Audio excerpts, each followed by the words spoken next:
Yesus, Tuhan, berbicaralah Engkau bagi kami, supaya kami memahami apa yang Engkau kerjakan dalam hidup kami, apa yang Engkau alami pada malam terakhir. Engkau bersekutu dengan murid-murid-Mu, Engkau menyampaikan pengajaran-pengajaran yang penting bagi kami, untuk kehidupan kami dalam menjalani kebenaran firman-Mu. Karena itu Tuhan, tolonglah kami, singkapkanlah pengertian kami, supaya kami memahami dan kami besok siap untuk masuk dalam perjamuan kudus-Mu. Sehingga malam ini Engkau mulai berkarya di hati kami dan mengolah hati kami. Kami menjadi pribadi yang siap untuk menerima perjamuan kudus-Mu. Terima kasih Tuhan, sampaikanlah isi hati-Mu, kami siap mendengarkannya. Dalam nama Tuhan Yesus Kristus kami berdoa dan mengucap syukur. Amin. Silakan duduk Bapak Ibu. Nah, Bapak Ibu, ini memang momen yang baru dalam sejarah perjalanan kita bersama. Malam ini malam di mana kita mengingat masa-masa Yesus bersama murid-muridnya, yaitu masa-masa terakhir. Dan dalam masa-masa terakhir itu, jadi dari malam itu, persiapan untuk memasuki salib, Yesus menyampaikan pengajaran-pengajaran yang penting kepada para muridnya. Dan itu saya temukan dan saya berikan judul sederhana saja. Pelajaran Yesus membasuh kaki murid-muridnya. Itu. Pelajaran yang kita dapatkan dari Yesus membasuh kaki murid-muridnya. Nah, apa pelajaran yang kita dapatkan dari ini? Mari kita baca dalam Yohanes 13 ayat 1 sampai 20. Yohanes 13 ayat 1 sampai 20 dengan judul Yesus membasuh kaki murid-muridnya. Sementara itu, sebelum hari raya Paskah mulai, Yesus telah tahu bahwa saatnya sudah tiba untuk beralih dari dunia ini kepada Bapa. Sama seperti Ia senantiasa mengasihi murid-muridnya, demikianlah sekarang Ia mengasihi mereka sampai kepada kesudahannya. Mereka sedang makan bersama dan iblis telah membisikkan rencana dalam hati Yudas Iskariot, anak Simon, untuk mengkhianati Dia. Yesus tahu bahwa Bapanya telah menyerahkan segala sesuatu kepadanya dan bahwa Ia datang dari Allah dan kembali kepada Allah. Lalu bangunlah Yesus dan menanggalkan jubahnya. Ia mengambil sehelai kain lenan dan mengikatkannya pada pinggangnya. Kemudian ia menuangkan air ke dalam sebuah basi dan mulai membasuh kaki murid-muridnya, lalu menyekanya dengan kain yang terikat pada pinggangnya itu. Maka sampailah ia kepada Simon Petrus, kata Petrus kepadanya, Tuhan, Engkau hendak membasuh kakiku? Jawab Yesus kepadanya, apa yang kuperbuat engkau tidak tahu sekarang, tetapi engkau akan mengertinya kelak. Kata Petrus kepadanya, engkau tidak akan membasuh kakiku sampai selama-lamanya. Jawab Yesus, jikalau aku tidak membasuh engkau, engkau tidak mendapat bagian dalam aku.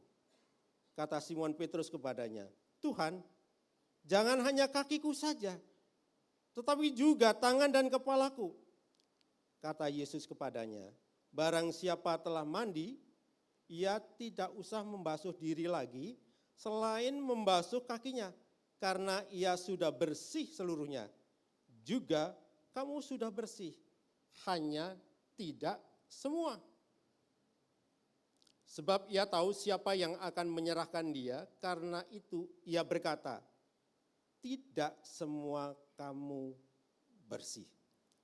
Sesudah ia membasuh kaki mereka, ia mengenakan pakaiannya dan kembali ke tempatnya, lalu ia berkata kepada mereka, mengertikah kamu apa yang telah kuperbuat kepadamu?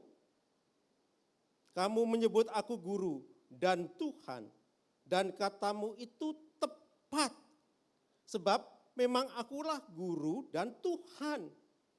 Jadi, jikalau aku membasuh kakimu, aku adalah Tuhan dan gurumu, maka kamu pun wajib saling membasuh kakimu. Sebab aku telah memberikan suatu teladan kepada kamu, supaya kamu juga berbuat sama seperti yang telah kuperbuat kepadamu. Aku berkata kepadamu, sesungguhnya seorang hamba tidaklah lebih tinggi daripada tuannya, ataupun seorang utusan daripada dia yang mengutusnya. Jikalau kamu tahu semua ini, maka berbahagialah kamu jika kamu melakukannya. Bukan tentang kamu semua, aku berkata, aku tahu siapa yang telah kupilih, tetapi haruslah genap nas ini. Orang yang makan rotiku telah mengangkat tumitnya terhadap aku. Aku mengatakannya kepadamu sekarang juga sebelum hal itu terjadi, supaya jika hal itu terjadi, kamu percaya bahwa akulah dia. Aku berkata kepadamu, sesungguhnya barang siapa menerima orang yang kuutus, ia menerima aku, dan barang siapa menerima aku, ia menerima dia yang mengutus aku. Nah, demikian pembacaan kita Bapak Ibu, 20 ayat menjadi satu renungan bagi kita malam ini. Dan saya memberikan judul pelajaran Yesus membasuh kaki murid-muridnya. Apa yang bisa kita dapatkan dari Yesus membasuh kaki murid-muridnya? Nah, mungkin apa yang saya sampaikan beda dengan kebiasaan rekan-rekan yang lain yang menyampaikan firman Tuhan dari nas ini juga. Tapi saya merenungkannya. Bapak Ibu, malam itu adalah malam terakhir perjumpaan Yesus dengan murid-muridnya. Dan Tuhan Yesus sudah memerintahkan kepada muridnya untuk menyiapkan perjamuan kudus. Aku akan makan bersama-sama dengan engkau.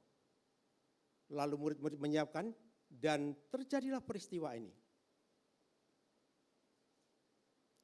Pada pertemuan itu, biasanya adat orang Yahudi, itu kalau masuk rumah, mereka di depan rumah itu disiapkan semacam tempat lah. Kalau kita sebut tempayan begitu. Untuk mencuci kaki para tamu. Dan tuan rumah itu biasanya punya budak. Dan kalau tamu datang, budak itu bertugas untuk mencuci kaki para tamu yang datang. Dicuci kakinya bersih, lalu dielap. Setelah kering, diizinkan masuk. Nah, bentuk pertemuannya itu tidak seperti kita seperti ini, model seperti ini. Tapi modelnya itu model, boleh dikatakan model lesehan. Gitu, ke bahasa kita yang lebih mudah dipahami itu model lesehan gitu. Duduk bersama, bersila. Jadi dia digambar begini bisa nyantai gitu. Enggak formal banget seperti kita gitu, ibadah formal gitu, enggak. Nah, pada saat seperti itulah, tiba-tiba Yesus berdiri dan mengambil baskom, saya sebut aja baskom lebih mudah, baskom, lalu menuangkan air, lalu mengambil kain itu diselipkan di pinggangnya, lalu Yesus mencuci kaki muridnya. Nah, Bapak Ibu, murid-murid itu kakinya sudah bersih. Yang seharusnya dalam pertemuan seperti itu, dalam perjamuan seperti itu, tidak perlu lagi dicuci. Tetapi Yesus dengan sengaja, dia berdiri. Lalu Yesus mencuci kaki murid-muridnya. Yesus tetap melakukan mencuci kaki murid-muridnya yang sebetulnya sudah bersih karena sudah dicuci oleh budak dari tuan rumah itu. Kalau demikian, ada pengajaran yang sedang disampaikan oleh Tuhan Yesus. Mengapa kaki yang bersih tinggal kita berfellowship saja, kita makan bersama, selesai sudah. Tapi bagi Yesus malam itu justru malam yang penting karena secara fisik, secara ragawi Yesus akan terpisah dengan mereka semuanya. Malam itu malam terakhir, perjumpaan terakhir. Dan perjumpaan terakhir itu dimanfaatkan oleh Tuhan Yesus dengan begitu baik. Dan menyampaikan pengajaran-pengajaran bagi para muridnya. Kalau Tuhan Yesus sendiri berdiri, lalu dia mengambil baskom, menuang air, mengambil kain, lalu disiapkan di pinggangnya. Dan dia mulai mencuci satu persatu. Ke-12 murid itu dicuci. Ada apa pertanyaannya? Ada apa? Saya menemukan hal yang pertama dari pelajaran Tuhan Yesus mencuci kaki murid-muridnya adalah ini. Mungkin berbeda dari rekan-rekan yang lain. Tapi ini yang saya dapatkan. Yang pertama adalah Yesus sedang mengajarkan kepada murid-muridnya bahwa Yesus itu mengasihi murid-muridnya sampai kesudahannya. Hal ini tertulis di dalam ayat yang pertama. Sama seperti ia senantiasa mengasihi murid-muridnya. Perhatikan, kalimat ini dimulai sama seperti. Itu menunjukkan satu penekanan, pengulangan atas apa yang biasa dilakukan Yesus selama ini. Ditekankan dan sekarang ternyata apa yang biasa dilakukan Tuhan Yesus itu yaitu mengasihi murid-muridnya. Demikianlah sekarang. Sekarang kapan? Sekarang momen terakhir, perjumpaan terakhir antara Yesus dengan murid-muridnya. Yesus kembali mengasihi mereka.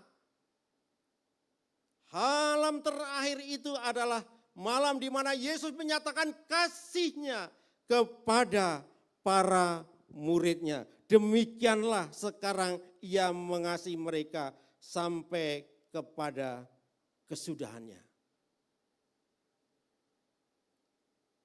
Bicara kasih, pemahaman kita kasih kepada keluarga lebih mudah, walaupun tidak selamanya mudah. Kasih suami kepada istri, istri kepada suami, kalau benar-benar mencintai itu mudah. Tapi kalau pasangan kita lagi bikin dongkol, kita mikir juga, iya memang Tuhan perintahkan kita harus mengasihi pasangan kita. Secara akal kita memahami bahwa Tuhan itu memerintahkan kita mengasihi, tetapi secara batin ada pemberontakan. Masa sih saya disakiti, saya mengasihi? Itulah Yesus. Malam itu Yesus mengasihi setiap muridnya. Itu berarti Yesus juga mengasihi Yudas yang akan mengkhianatinya. Yesus tahu bahwa Yudas akan mengkhianatinya. Pengkhianatan yang besar. Tetapi pengertian Yesus bahwa Yudas akan mengkhianatinya itu tidak membatalkan, tidak menghentikan kasih-Nya kepada Yudas. Ia tetap lakukan membasuh kaki Yudas sebagai satu ekspresi nyata. Yudas, aku mengasihimu. Saudara, apakah semudah itu kita mengasihi orang? Orang yang kita tahu dia berbuat jahat sama kita. Apalagi kita tahu dia mengkhianati kita. Atau setidaknya kita tahu dia akan mengkhianati kita. Lalu kita tetap akan mengasihi dia. Semudah itukah hati kita, ya aku mengasihimu. Nah, Yesus juga manusia. Ketika sampai kaki Yudas, Yesus bergumul dengan luar biasanya sebagai manusia. Sisi kemanusiaan Yesus juga bergejolak, ada sebagai manusia. Karena Yesus tahu siapa Yudas ini. Yudas akan mengkhianatinya. Tapi satu pelajaran, Yesus tetap mencuci kaki Yudas yang akan mengkhianatinya. Bahkan Yesus mengingat Yudas. Yudas diingatkan. Tapi Yesus juga mengatakan, Yudas, kalau kamu sudah memang mau menyerahkan aku, lakukan saja. Yesus melakukannya bukan dengan kebencian, dengan kemarahan, dengan dendam. Atau Yesus menunjukkan kekuasaannya sebagai guru. Dan dia memiliki kekuasaan yang penuh. Lalu dia akan menghancurkan Yudas. Tidak. Kasihnya itu justru mengizinkan Yudas untuk mengkhianati dia. Yesus tahu. Tapi Yesus tetap melakukannya. Tapi sebagai manusia tentunya Yesus itu bergejolak dalam hatinya. Ada kata Yesus terharu. Yesus terharu itu apanya? Yesus terharu itu artinya Yesus sedih. Yesus benar-benar mengalami kesedihan yang mendalam. Dan dalam diri Tuhan Yesus itu ada ketegangan emosi. Terlebih ketika mencuci kaki Yudas, ada ketegangan emosi. Ada berkecamuk emosinya sebagai manusia. Dia berkecamuk luar biasa. Karena dia tahu Yudas itu akan mengkhianatinya. Yesus terguncang. Yesus terganggu emosinya. Yesus terganggu rohnya ketika mengetahui bahwa salah satu muridnya yang makan bersama-sama dengan dia akan menyerahkannya kepada mahkamah agama dan tentara Romawi untuk menyalibkannya. Pelajaran apa yang kita dapatkan dari sini? Kasih itu sampai kesudahannya.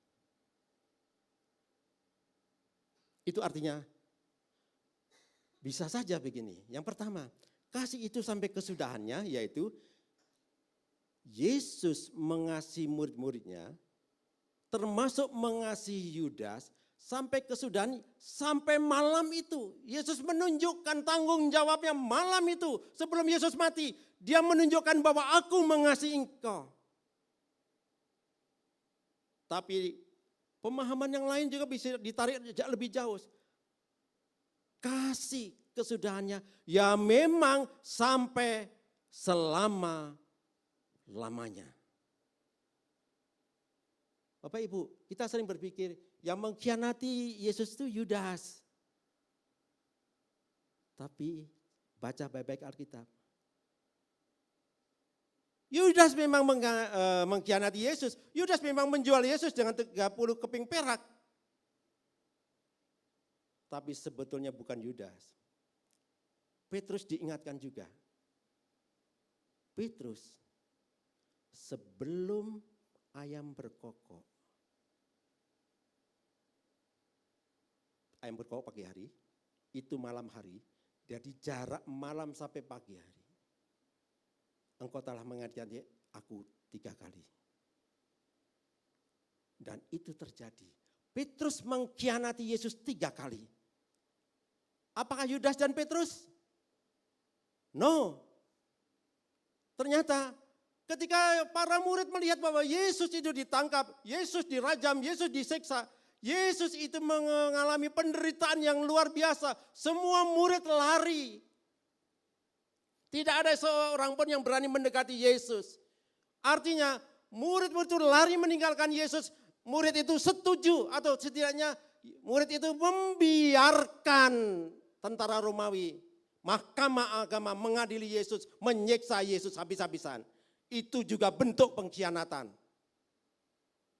Tahu berbuat baik tapi tidak melakukan berbuat baik, itu dosa. Murid-murid juga berbuat dosa. Mungkin juga hari-hari ini kita berkata dalam renungan kita malam ini untuk masuk pada perjamuan kudus dalam Jumat Agung dan sampai Paskah hari Minggu. Kita bisa berkata, aku enggak pernah mengkhianati Yesus kok.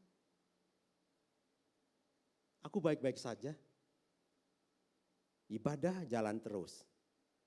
Persembahan aku berikan. Baca Alkitab, aku baca Alkitab. Laporan aku laksanakan. Komsel aku jalankan. Tapi pernahkah kita pernah jujur dalam hati kita masing-masing? Sungguhkah aku pernah mengkhianati Yesus? Bentuk ketidaktaatan terhadap perintah Tuhan itu juga masuk kategori pengkhianatan terhadap kasih Yesus. Tidak taat melakukan firman Tuhan, itu juga bentuk pengkhianatan terhadap kasih Yesus. Kenapa? Karena Yesus sudah menebus semuanya bagi kita, kita menjadi anak-anaknya, kita menjadi anak Allah, tapi yang kita lakukan tidak sesuai dengan karakter anak Allah. Itu juga bentuk pengkhianatan. Jadi jangan kita berkata, Yudas, Petrus dan murid-murid yang lain, tapi juga bisa kita berkata, aku juga termasuk pengkhianat. Dalam versi yang lain, ketidaktaatan terhadap firman Tuhan. Kalau kita spesifikkan dalam hubungan suami istri, mungkin kita tidak benar-benar berkhianat pada pasangan hidup kita. Tapi pikiran kita tuh sering jalan kemana-mana gak karu-karuan. Kalau tidak dikontrol pikiran kita, itu juga pengkhianatan terhadap pasangan kita. Jadi jangan semudah itu, oh bukan saya. Dan lihatlah, berhentikah kasih Yesus hanya karena murid-muridnya mengkhianati? Tidak, itulah kasih Yesus sampai kesudahannya, sampai selama-lamanya. Setelah bangkit, Yesus menemui murid-muridnya. Ngapain Yesus menampakkan diri kepada murid-muridnya? Memang ada versi yang lain, tapi dalam konteks ini saya memahami Yesus itu mengasihi murid-muridnya. Mengapa? Karena murid-muridnya ini tergoncang imannya dan dia menampakkan diri, aku tidak mati, aku hidup, aku mengasihimu. Terlebih secara khusus kepada Petrus. Yesus menjumpai Petrus ketika Petrus dan teman-temannya yang lain ketika menangkap ikan tidak mendapatkan apapun juga jalannya kosong. Yesus menemui Petrus dan sahabat-sahabatnya. Lalu Yesus menampakkan diri. Dan apa yang dilakukan Yesus? Yesus memulihkan Petrus. Mengembalikan panggilan Petrus. Yesus memulihkan murid-murid yang lain. Menjadi muridnya. Yesus melakukan semuanya itu. Bukan Yesus mengakui, kamu pengkhianat. Matilah kamu. Bukan. Hei Petrus, apakah engkau mengasihi aku? Itu bukan hanya kepada Petrus sebetulnya. Sebetulnya itu juga pertanyaan diajukan kepada murid-murid yang lain. Apakah engkau sebagai murid-murid mengasihi aku? Secara khusus kepada Petrus, Tuhan berkata, gembalakanlah domba-dombaku. Kasih Yesus itu kasih sampai kesudahannya. Kasih Yesus itu tak terbatas. Makanya kasih Yesus itu disebut tak bersyarat. Unconditional love. Tidak bersyarat. Kasihnya tetap ada walaupun dia dikhianati oleh para muridnya. Orang-orang yang selama ini dilindunginya, diajar, dikasihi, dicukupi kebutuhannya. diperhatikan dengan baik-baik, tetapi justru mengkhianati di saat dia butuh teman, di saat dia butuh penguatan iman, semua meninggalkannya. Kasih itu tidak berkurang sedikit pun. Kasih itu tidak berhenti. Kasih itu tetap mengalir. Kasih yang seperti itulah kasih yang memulihkan. Dalam konteks suami istri, kalau toh ada perkataan yang kasar, yang menyakiti satu yang lainnya, pasangan yang satu mengasihi pasangannya yang salah. Mungkin suami yang salah, istri yang salah. Tapi kasih dalam ikatan suami istri adalah kasih yang memulihkan. Mungkin jemaat antar jemaat bisa aja berantem, saling menyakiti. Sesama pelayan Tuhan ada pergesekan. Tapi ingat, kasih tak bersyarat. Kasih itu tidak ada batasnya. Kasih itu selama-lamanya. Kasih itu memulihkan. Kasih itu mempersatukan. Itu sebabnya Tuhan Yesus berdoa. Tuhan, aku berdoa, satukanlah umatku. Jadikanlah mereka satu, tidak terpecah-pecah, saling menyakiti, saling melukai, tapi supaya mereka menjadi satu adanya. Dan murid-murid Yesus kembali menjadi murid-murid Yesus yang luar biasa. Kecuali satu, Yudas. Yudas sebetulnya sudah diberi kesempatan oleh Yesus. Aku mengasihimu Yudas, aku mengingatkanmu Yudas. Kembalilah, kembalilah Yudas. Kembalilah seperti Petrus Yudas. Tapi Yudas tidak. Yudas memilih jalannya sendiri. Masalahnya Bapak Ibu, bukan Tuhan Yesus tidak mengasihi, tapi keputusan kita sendirilah yang membuat kita tidak mengalami kasih Yesus. Kita lari dari Yesus. Jangan pernah lari dari Yesus. Apapun kondisi kita, Tuhan tetap menerima dengan kasih-Nya yang tidak terbatas dan kasih-Nya yang tak unconditional tuh. Kasih yang selalu ada. Malam ini mari Bapak Ibu alami kasih Yesus yang sejati. Kita membutuhkan kasih Yesus sungguh-sungguh supaya kita juga bisa menjadi alat penebar kasih. Menghadirkan damai sejahtera dalam lingkungan kita, dalam persekutuan kita di gereja. Kita menghadirkan damai sejahtera karena kita saling mengasihi satu dengan yang lainnya. Walaupun dalam perjalanannya ada pergesekan dan ada masalah-masalah yang lainnya. Ada dinamika-dinamika lainnya. Tetapi tetaplah saling mengasihi. Karena kita semua adalah murid Yesus. Dan Yesus sudah berdoa, biarlah jemaatku bersatu. Saya pikir cukup agak lama di sini. Yang kedua, kalau yang pertama adalah kita mendapatkan pelajaran Yesus mengasihi murid-muridnya sampai kesudahannya. Dan kasih-Nya itu memulihkan. Yang kedua adalah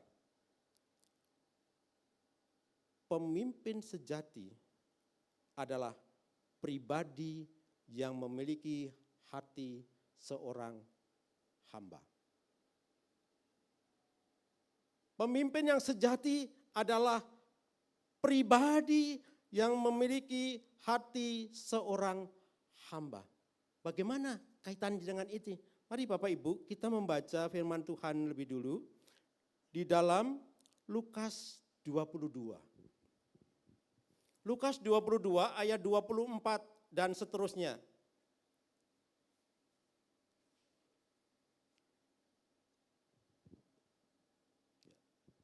Lukas 22 ayat 24 dan seterusnya.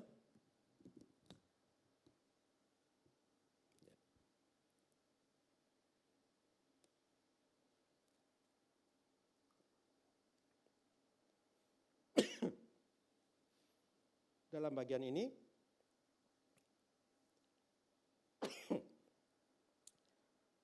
LAI memberikan judul percakapan waktu perjamuan malam. Jadi ada percakapan di antara mereka. terjadilah juga pertengkaran di antara murid-murid Yesus. Siapakah yang dapat dianggap terbesar di antara mereka? Jadi malam itu mereka kumpul, malam terakhir.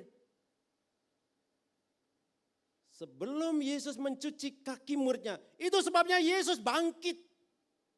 Mengambil baskom, mengambil air, mengambil kain. Mengapa? Karena sebelum Yesus melangkah, berdiri, bertindak, murid-muridnya itu bertengkar satu sama yang lainnya.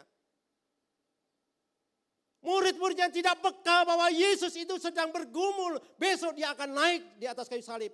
Besok dia akan ditangkap oleh para pemimpin agama dan tentara Romawi. Besok dia akan disiksa. Murid-muridnya tidak memikirkan semuanya itu. Murid-muridnya pikirannya adalah egois. Mengikuti ambisinya masing-masing. Malam itu mereka bertengkar dengan keras. Kenapa? Karena mereka memperebutkan siapa yang terbesar. Itu bicara yang terbesar ada bicara soal jabatan. Bicara soal kedudukan. Makanya Bapak Ibu, Yesus melangkah. Mengambil baskom, mengambil air mencuci. Bayangkan, Yesus malam itu bergumul dengan luar biasanya. Murid-muridnya bertengkar satu sama lainnya. Baik Bu. Ini luar biasa. Rupanya hal ini sudah dialami oleh beberapa murid sebelum-sebelumnya. Contohnya Ibu Yakobus, Ibu Zebedeus, Ibu Yakobus dan Yohanes pernah minta, Tuhan, ingatlah nanti ya, kalau Tuhan itu sudah memerintah, tolonglah kedua anakku tuh tempatkan di sebelah kirimu dan ditempatkan di sebelah di sebelah kananmu. Satu di kiri dan satu di kananmu. Itu artinya apa? Ibu Zebedeus, ibu daripada Yohanes dan Yakobus, itu menginginkan jabatan bagi anak-anaknya. Mereka ribut.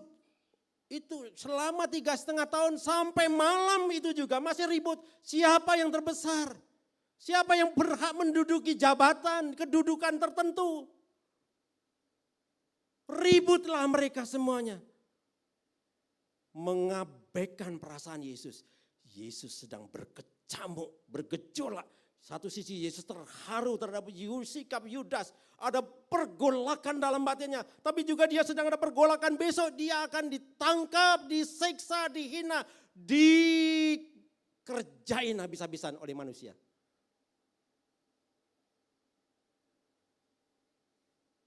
Dan sebetulnya hal yang sama bisa terjadi juga di antara kita. Siapa yang terbesar? Siapa yang berhak memimpin? Siapa yang berhak mengatur? Siapa yang punya kuasa? Lalu kita baca terus ya. Ayat 25, Yesus berkata kepada mereka, raja-raja bangsa-bangsa memerintah rakyat mereka dan orang-orang yang menjalankan kuasa atas mereka disebut pelindung-pelindung. Tetapi kamu tidaklah demikian. Tetapi kamu tidaklah demikian. Melainkan yang terbesar di antara kamu hendaklah menjadi sebagai paling muda dan pemimpin sebagai pelayan. Itu sebabnya Yesus bangkit dan mengambil air baskom dan mencuci kaki murid-muridnya. Yesus sedang memberikan teladan bahwa seorang pemimpin itu tidak bicara kedudukan, bukan jabatan. Seorang pemimpin itu adalah seorang yang memiliki hati hamba. Seorang yang memiliki perhatian untuk melayani semua orang. Melayani orang-orang yang dalam kekuasaannya, dalam tanggung jawabnya. Lalu ayat 27, sebab siapakah yang lebih besar, yang duduk makan atau yang melayani? Bukankah dia yang duduk makan? Memang benar itu dalam kebiasaan kita.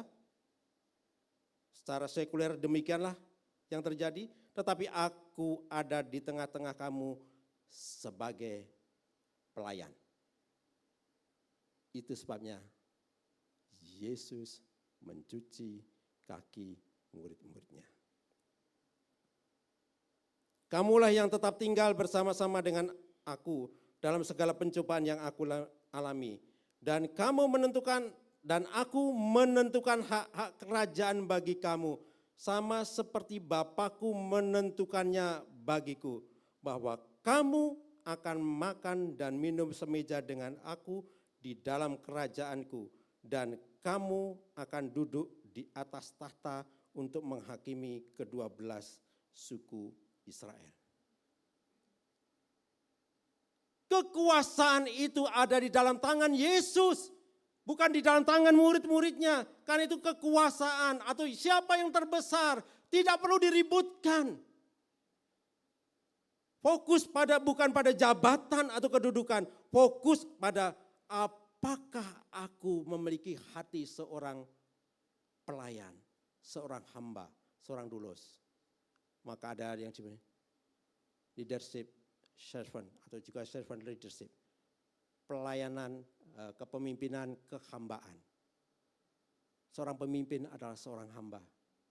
Dan itu diajarkan oleh para ahli pemimpin dunia. Mengutip Injil ini, mengajarkannya dalam dunia bisnis. Diterapkan dalam dunia bisnis.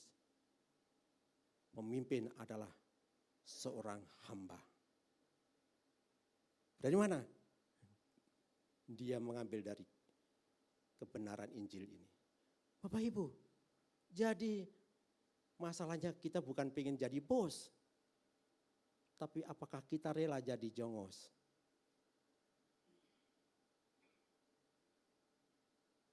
Masalahnya kita bukan jadi pemimpin, tapi masalahnya apa kita bukan jabatan, bukan pemimpin, bukan kedudukan. Tapi apakah panggilan kita menyatakan bahwa kita memiliki fungsi, mempunyai tugas nyata dalam pelayanan. Kalau kita berkecimpung terus dalam hal siapa yang lebih besar, siapa yang layak memimpin, siapa yang bisa mempunyai kedudukan, siapa yang mempunyai hak untuk memutuskan, semuanya itu akan memecah kesatuan kita. Karena itu malam ini kita merenung, aku berdiri sebagai pelayan. Di dalam ayat 27 tadi dikatakan demikian bagian akhir, tetapi aku ada di tengah-tengah kamu sebagai pelayan. Ya. Lukas 22 ayat 27. Aku di tengah-tengah kamu sebagai pelayan. Dan di dalam kembali dalam Yohanes 13, Tuhan Yesus juga berkata dalam hal yang lain, kamu menyebut aku guru dan Tuhan, dan katamu itu tepat, sebab memang akulah guru dan Tuhan. Jadi jikalau aku membasuh kakimu, aku yang adalah Tuhan dan gurumu, maka kamu pun wajib saling membasuh kakimu. Jadi Tuhan mengajarkan bahwa kepemimpinan adalah pelayanan. Yesus mengajarkan mereka saling mengasihi dan yang kedua saling melayani. Maka kamu pun wajib saling membasuh kakimu. Lalu dalam ayat 15 dari Yohanes 13, sebab aku telah memberikan suatu teladan kepada kamu supaya kamu juga berbuat sama seperti yang telah kuperbuat kepadamu, yaitu saling melayani. Inilah pelajaran yang kedua yang saya dapatkan. Bahwa kita dipanggil melayani Tuhan Yesus. Fokus kita bukan jabatan, bukan kedudukan. Tapi fokus kita, apakah kita memiliki hati seorang hamba. Ini poin yang kedua. Sekarang poin yang ketiga. Poin yang ketiga, saya singkat saja. Walaupun sebetulnya ada ayat ya, umpamanya saya kembali lagi kepada poin yang kedua. Seperti Markus 10 ayat 45. Di dalam Markus 10 ayat 45 Tuhan berkata demikian. Markus 10 ayat 45.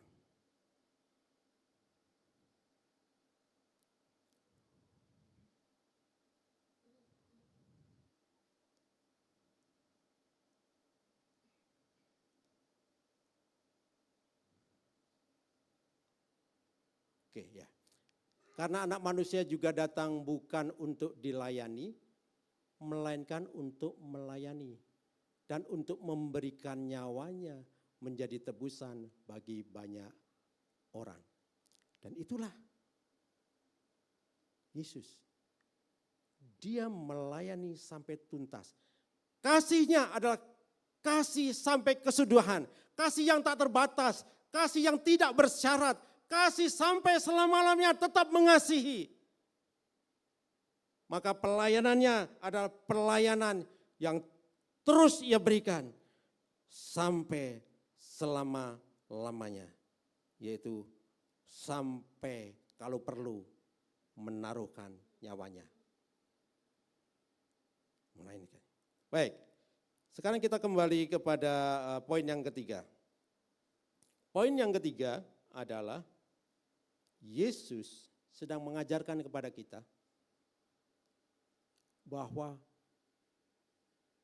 Yesus itu sebetulnya sedang menggenapkan seluruh rencana Allah dalam dirinya. Melalui pelayanan mencuci kaki, melalui nasihat supaya mereka tidak bertengkar,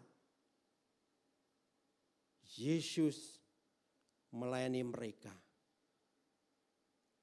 Apakah selesai? Tidak, Yesus setelah cuci kaki, Yesus duduk, lalu Yesus memulai perjamuan kudus. Inilah dagingku, terimalah dan makanlah. Inilah darahku, mengangkat anggur, minumlah dan ingatlah. Kalau engkau melakukan ini, kau memperingati kematianku. Coba kita lihat beberapa ayat yang kita cantumkan di situ, Bapak Ibu. Yang pertama, Yesus menggenapkan seluruh rencana Allah dalam dirinya, itu kita lihat di dalam ayat 1, ayat 3 dan ayat 18. Kita agak sedikit lebih cepat. Ayat 1 dari Yohanes 13.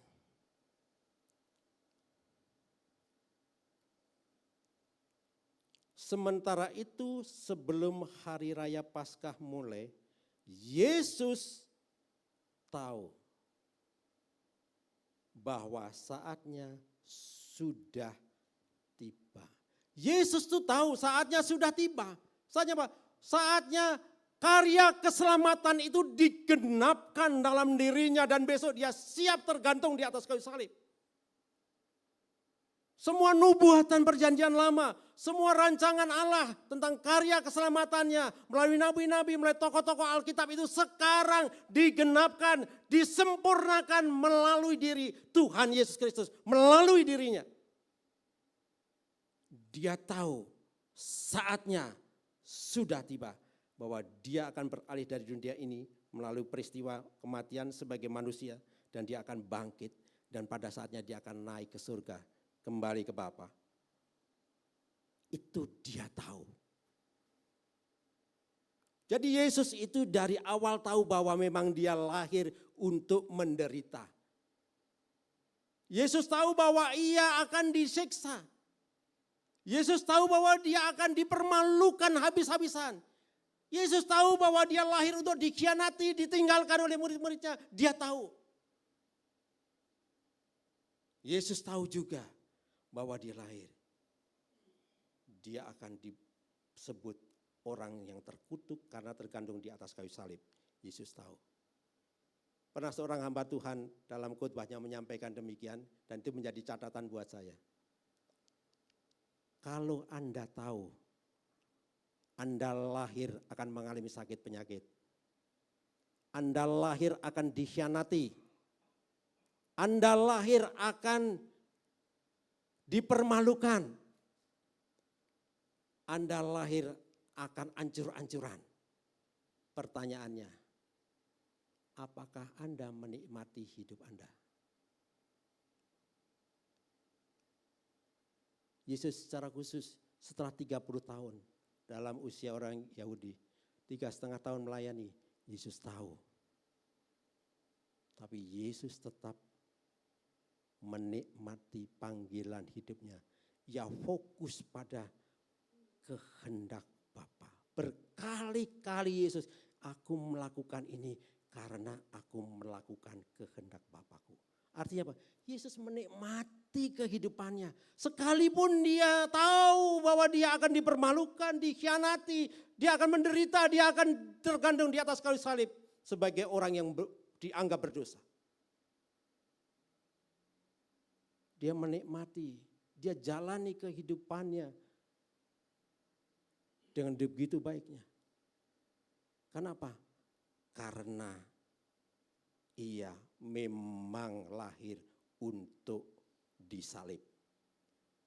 Dia datang untuk melakukan kehendak Bapa. Itu makanya dalam peristiwa Getsemani 3 kali Tuhan Yesus berkata, jikalau kehendakmu Bapa, jikalau kehendakmu, tapi Tuhan sudah tahu bahwa memang Tuhan tidak akan berkata tidak. Tuhan berpaling dan engkau harus tergantung di atas kayu salib. Kenapa? Karena dalam dirinya Tuhan Yesus menggenapkan seluruh rencana Allah. Apa itu rencananya? Secara khusus berbicara rencana keselamatan Allah. Bapak Ibu, kalau kita belajar dari kitab Kejadian sampai kitab Wahyu, bahkan kalau kita belajar tarik sebelum kitab Kejadian, yaitu apa? Masa kekekalan. Dan kita juga bisa belajar dari setelah kitab Wahyu apa? Masa kekekalan. Dari masa kekekalan sampai masa kekekalan. Semua itu sudah dirancang oleh Tuhan Yesus. Yaitu sebelum engkau dikandung ayah ibumu. Ada kalimat begitu. Aku telah merancangkannya bagi kamu. Demikianlah Yesus. Sebelum Yesus sebagai manusia lahir di dunia, Yesus sudah tahu di surga. Aku datang ke dunia untuk menggenapi rancangan Bapa. Aku di dunia ini untuk melakukan kehendak Bapa, yaitu penebusan dosa manusia. Itu sebabnya malam itu setelah peristiwa murid bertengkar, Yesus mencuci kaki muridnya. Malam itu diakhiri dengan perjamuan kudus. Supaya mengingatkan, aku sebagai guru menjadi teladan bagi engkau. Aku menjadi teladan bagimu. Biarlah aku yang guru dan juga Tuhan mengingatkan engkau bahwa di dalam diri aku semuanya digenapkan dengan sempurna. Ada 3 hal dalam diri Yesus. Yang pertama, Yesus sebagai nabi. Yesus mengajarkan firman Tuhan. Yesus menyampaikan firman Tuhan, pengajaran firman Tuhan. Sebagai nabi. 2, sebagai imam. Imam itu dalam perjanjian lama ada membawa korban yang kudus, lalu dipersembahkan kepada Allah. Tetapi Tuhan Yesus tidak membawa korban dari korban binatang. Tuhan Yesus membawa dirinya sebagai korban yang sempurna. Anak domba Allah yang sempurna untuk menggenapkan rancangan Allah. Yaitu penebusan umat manusia. Dan dia sebagai raja. Raja yang memerintah bukan dengan kekuasaan dan dengan gada besi. Raja yang memerintah dengan kasih. Raja yang mengasihi kepada orang yang dipimpinnya, kepada rakyatnya, kepada umatnya. Kasih dinyatakan. Jadi Bapak Ibu, malam ini dalam renungan saya menemukan 3 hal itu. Bahwa Tuhan itu begitu luar biasa kasihnya. Ia tahu ada orang yang mengkhianatinya, kasihnya tetap luar biasa. Ia tidak pernah membatalkan kasihnya hanya karena dia tahu ada yang akan mengkhianatinya. Tidak. Dia tetap mengasihinya. Dia juga memberikan teladan bahwa orang yang melayani harus memiliki hati seorang hamba. Tidak bicara soal kedudukan atau jabatan. Dan menuntun setiap para muridnya tahu bahwa segala sesuatu telah sempurna digenapkan dalam dirinya. Kalau Tuhan Yesus sudah sempurna menggenapkan dalam dirinya, maka kita sudah saatnya menyatakan rasa syukur kita kepada Tuhan. Tuhan, terima kasih, pengorbananmu sempurna. Engkau baik mengasihi aku, tanpa memperhitungkan kesalahanku. Engkau sungguh baik, engkau sungguh baik. Mari Bapak Ibu, kita responi firman Tuhan ini dengan menyanyikan satu pujian.